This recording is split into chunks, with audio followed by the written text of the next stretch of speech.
Tensions between America and Saudi Arabia escalating this week, with the White House accusing the Saudis of, quote, coercing its allies to cut oil production and side with Russia. CNN's Natasha Bertrand reports now on the pressure mounting in Congress for the Biden administration to act and the options the president is now considering. Tensions between the U.S. and Saudi Arabia escalating sharply this week, with U.S. officials accusing the Saudis of strong-arming OPEC into cutting oil production and helping Russia maintain its war machine in Ukraine. The Saudis had conveyed to us, both privately as well as publicly, their intention to reduce oil production, which they knew would increase Russian revenues and potentially blunt the effectiveness of sanctions. We made clear that that would be the wrong direction.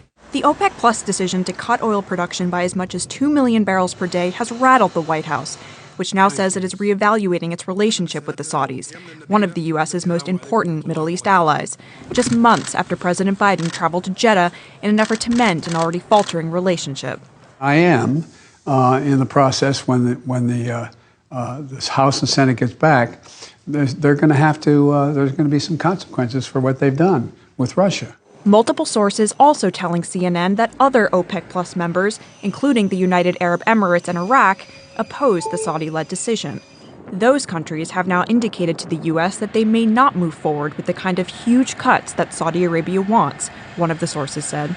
The Saudis have pushed back against the Biden administration, releasing a rare written statement accusing the U.S. of trying to distort the facts and insisting the decision was based purely on economic considerations.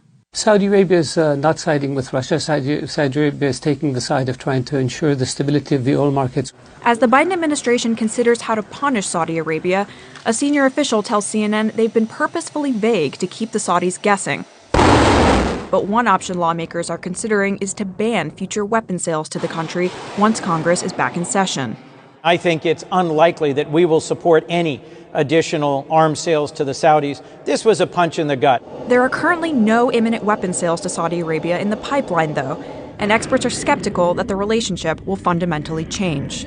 Because of Saudi Arabia's activities in the war in Yemen and the civilian casualties they caused, followed by the murder of Jamal Khashoggi, Congress has become more and more critical and controlling of U.S. foreign military sales to Saudi Arabia. There's very little coercion left that the U.S. can do in trying to control military sales to Saudi Arabia.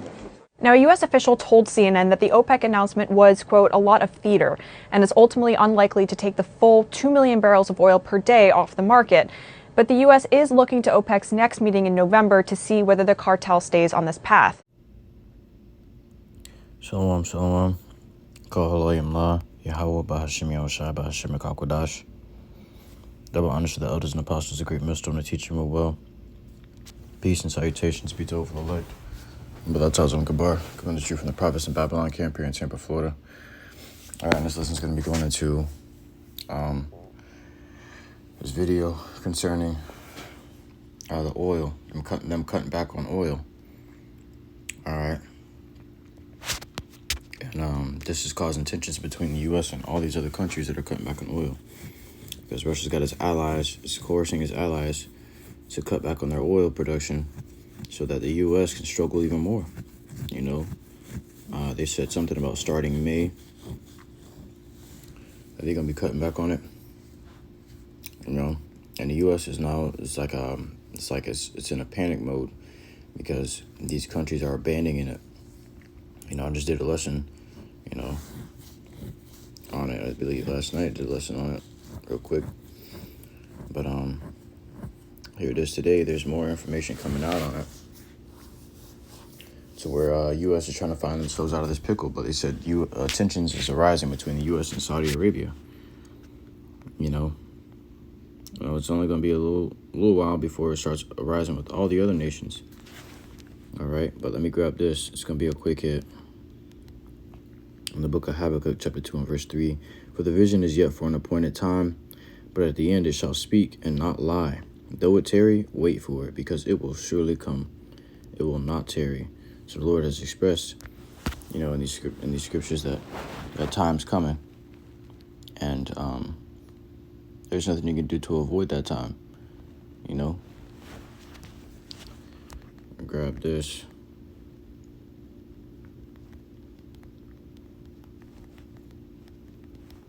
In the book of 2nd Ezra, chapter 16, and verse 16. Like as an arrow which is shot of a mighty archer returneth not backward, even so the plagues that shall be sent upon earth shall not return again. And there's many plagues coming, you know, that can arise from this oil cut thing, man. Inflation, hyperinflation, famine,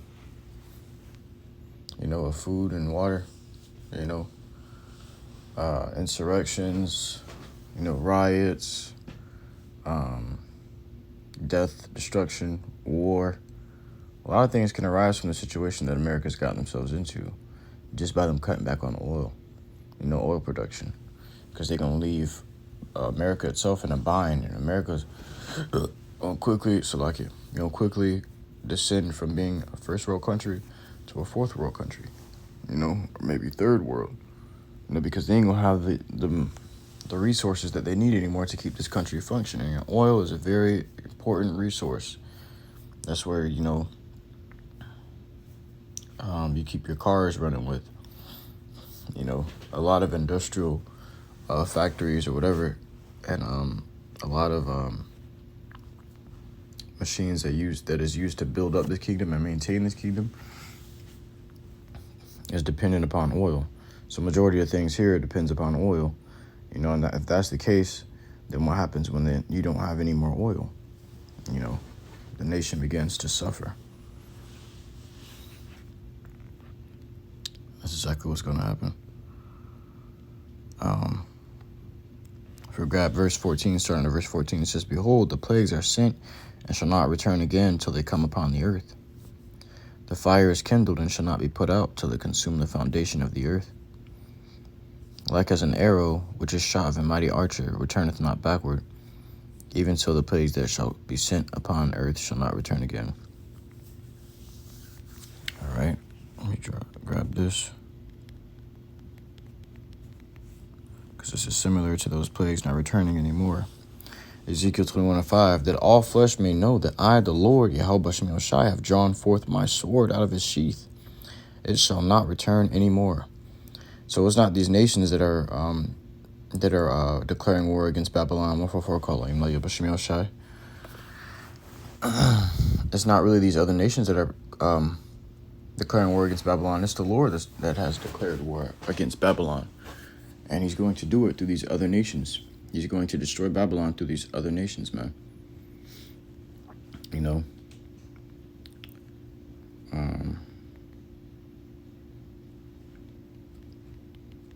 We got this.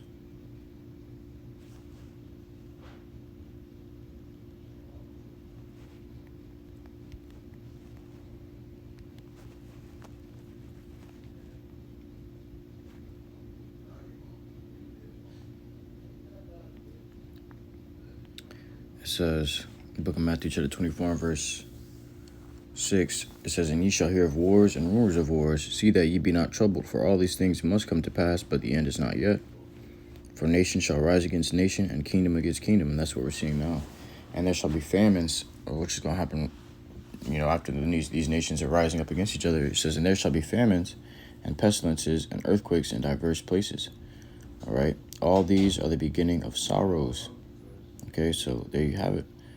All these are the beginning of sorrows. We're in the time frame of the beginning of sorrows, where things just going to get worse, worse, and worse until immediately after the beginning of sorrows, persecution of the prophets, you know, MOTB, all these things are coming into play quickly, you know. Let me grab this so you can be given an example of how quick things are going to happen. In the book of 2nd Ezra.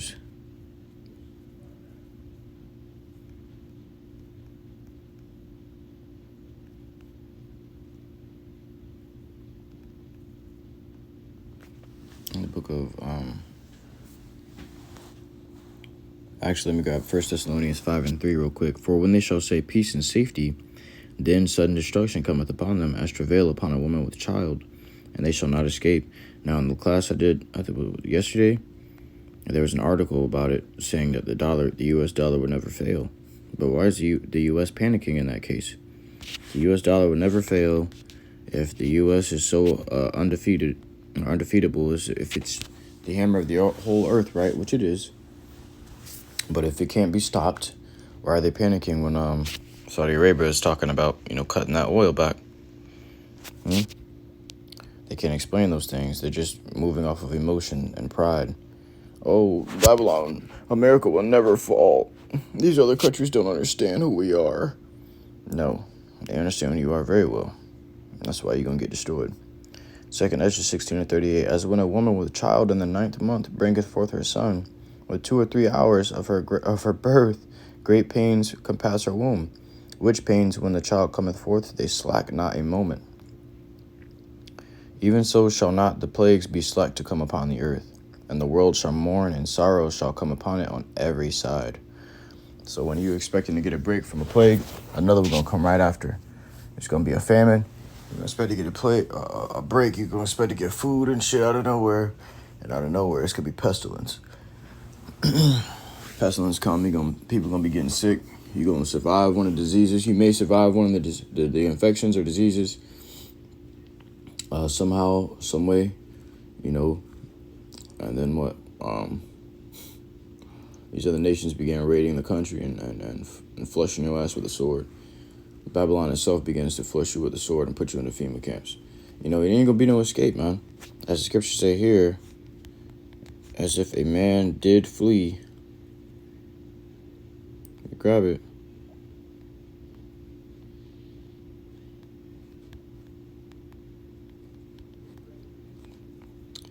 Amos chapter 5 verse 9 and verse 18. Woe unto you that desire the day of the Lord, YAHAWASHI. To what end is it for you? The day of the Lord is darkness and not light. As if a man did flee from a lion, and a bear met him, or went into the house and leaned his hand on the wall, and the serpent bit him.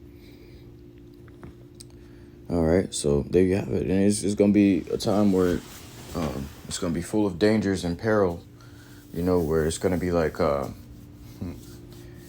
you escape from one danger and you run right into another one, and you just can't seem to find your way out of it. But these things are coming upon the earth and upon Babylon because the Lord has sanctioned it. But I truly hope this quick hit was edifying to you. I came not to listen to truly sincerity. So next time I want to give all glory, honor, and praises unto Yahawah, BAHASHAM, YAHAWASHI, BAHASHAM, QADASH. Shalom.